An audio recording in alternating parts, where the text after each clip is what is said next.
Good afternoon সবাইকে। তো চলো আজকে কী কী লাঞ্চে হয়েছে সেটা দেখাচ্ছি।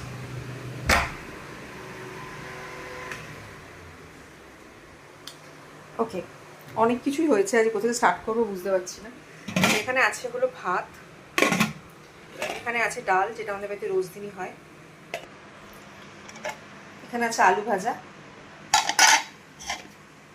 এটা মা পাঠিয়েছে পুঁই শাক ইলিশ মাছের মাথা দিয়ে,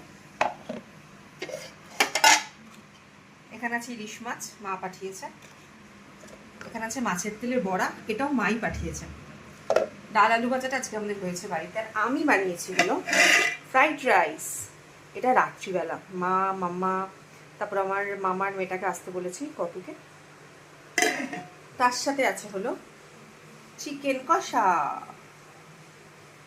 ব্যাস, এটাই হলো আজকে আমাদের লাঞ্চ অ্যান্ড ডিনার মেনু।